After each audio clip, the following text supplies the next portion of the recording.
everybody, it's Kellen from Racer X again with another race examination video, this time from Salt Lake City 6, where we're going to start talking in the 450 class today about Eli Tomac's horrendous start in the main event and what exactly happened here. So he keeps going back to these inside gates. He was 4 from the inside here, and you can see that he actually doesn't get a horrible start. He's kind of mid-packish, but he lets off really early, so much so that Barsha, who's behind him, even tucks up the inside of him and goes around him. Now, the reason for this is because he doesn't want to get involved in any of these first turn melees. He's spoken about this in post-race press conferences. He's just trying to get through the first turn safely, and if playing it safe, tucking to the inside and using these inside gate picks will help him do it, that's what he's going to do. So look for him on Sunday to maybe even go back to these inside gate picks again. Now, this pass Cooper Webb puts on Justin Brayton here doesn't seem like a big deal, but I wanted to actually break this down because this pass was kind of gnarly and it highlights something that comes later in the race. So Webb really cases his jump pretty bad, and he rides the nose in really far,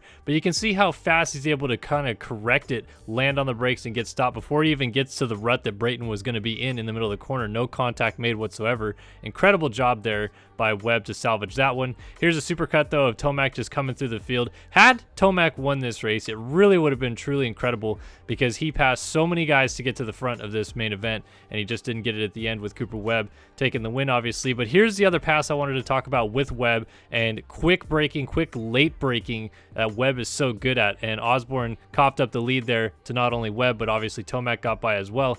But I want you to see Webb, he again kind of clips this little on-off section, rides the nose in, and lands with the rear brake on so he can just slide the rear end around, like almost comes to a complete stop in an instant. And I saw some people saying that Osborne got scared and that's why he almost fell, but you can see he gets his front tire kind of stuck up in the loamy stuff at the top of the berm, and that's what causes him to lose traction on the front end. It actually is a pretty good job on his part to actually save it and not go down, but obviously Eli Tomac takes full advantage of that and is able to go on by him for second as well.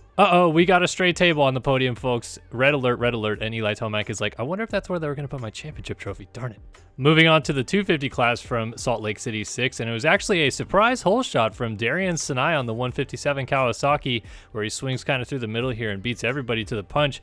Unfortunately for him, it wouldn't last too long though, as Shane McElrath and Chase Sexton showed their dominance in the whoop section early on by making a clean pass to the left side of Sinai to go on and battle between each other for the lead. But it wouldn't turn into much of a battle, as Sexton really just kind of makes a bit of an aggressive move there and kind of shoves McElrath aside and carries on his merry way. But you can see here, this is where McElrath realizes Sexton is coming, so he leans into the contact, which is really nicely done here because he could have gone down had he not been a little bit better prepared for it. But he leans into it, soaks up the contact well, and continues on. Obviously, he would lose a little bit of time in the process and kind of lose touch with Sexton battling for the lead. But two races in a row, really, that Yamahas have been plowed into, and they seem to just hold on no problem. So Yamahas, they can take a punch. So back to the action out front in this one, and Sexton actually gets a little squirrely in the whoops here, but does a nice job to corral it before Jalek Swoll goes down in front of him as he's getting lapped, so Sexton has to avoid him. Nicely done there. What happens here is Swoll's mind wants to go into this inside rut, but his bike has a different idea, and it's thinking that outside rut's looking pretty nice,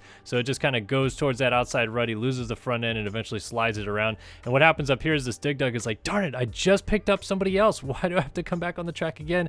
But he comes on, does his job. Very nicely done. And nicely done here by Sexton to not get caught up in that little bit of a hiccup there by Swoll.